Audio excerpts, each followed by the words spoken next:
California Governor Gavin Newsom spent the summer campaigning to keep his job and, with a landslide victory in hand, he's continued pushing progressive California further left. In the 4 weeks after beating back a recall attempt, the Democrats signed laws that require gender-neutral displays of children's toys and toothbrushes in large department stores, made it illegal to remove a condom without consent during intercourse, and cleared the way for a nation's first ban on the sale of new gas-powered leaf blowers and lawn mowers. He also made it illegal to film someone near an abortion clinic for the purpose of intimidation, banned secret employment settlements involving harassment or discrimination, and limited the use of rubber bullets by police during protests. He even prohibited restaurants from handing out ketchup packets and other disposable condiments unless customers ask for them. California is among the deepest blue states in the country. Democrats control all statewide offices and have supermajorities in the legislature, which nowadays often acts as a laboratory for liberal policies that would not get to a vote in many other states. The governor wields immense power over what becomes law because California lawmakers rarely override vetoes. If this had been a normal non-election year, Newsom might have been more cautious heading into his 2022 re-election campaign.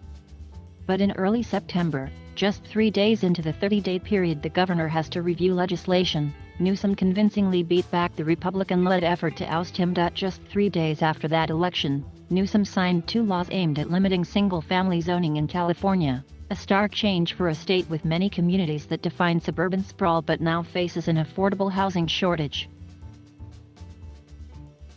In all, Newsom signed 92% of the bills lawmakers put on his desk, the highest percentage during his 3 years in office, according to an analysis by veteran lobbyist Chris McCaley, who has tracked gubernatorial vetoes for years. The result was oodles of progressive legislation and oodles of virtual signaling, said Bill Whalen, a policy fellow at the Hoover Institution, a conservative think tank at Stanford University.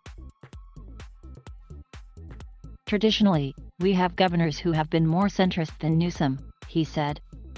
With the recall now gone, this is a governor who is really not threatened in any way. But what counts as progressive in most of the country can be seen as moderate in California. Newsom angered many among the state's left wing with his vetoes, including blocking a bill that would have required state contractors to confirm their supply chains don't contribute to tropical deforestation.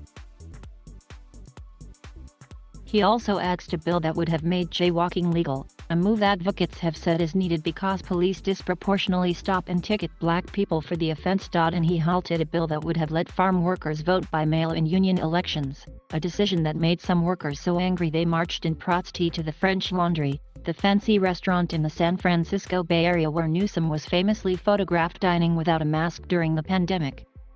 The scene of Newsom out with lobbyist friends while telling others to stay home helped drive the recall effort. In the weeks leading up to the recall, lawmakers said that the Newsom administration was unusually involved in the legislative process, prompting a flurry of amendments to tailor bills to his liking. He signed a law making California the first state to prohibit mega retailers like Amazon from firing workers for missing quotas that interfere with bathroom and rest breaks. But he insisted on lawmakers removing language ordering regulators to impose a statewide standard on reasonable work speeds, according to Assemblywoman Lorena Gonzalez, the author of the bill from somebody who considers themselves probably to the left of this governor. I don't think he went all that far, said Gonzalez, a Democrat from San Diego and chair of the powerful Assembly Appropriations Committee. If you look at some of the bills, as they started, and then where they ended up because of input by the administration, then you kind of see what's happening.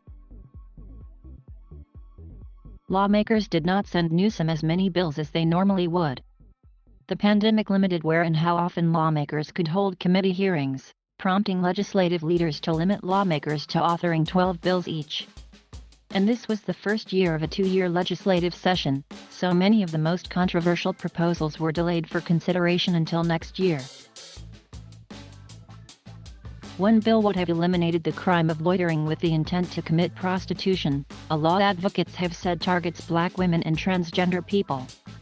The bill passed the legislature, but the author decided not to send it to Newsom yet. Gonzalez believes lawmakers had a lot of self-regulation during the session, cognizant that forcing polarizing issues on Newsom could hurt him in the recall election.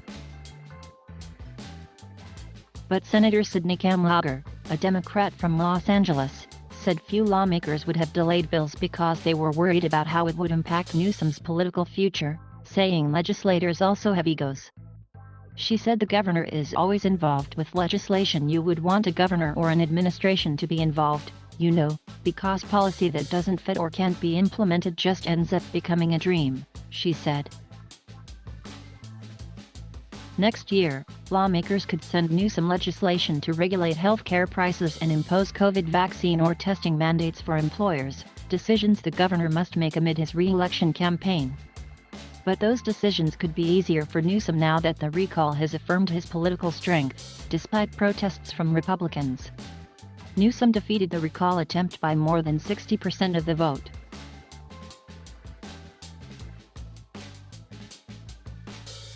Thank you for watching.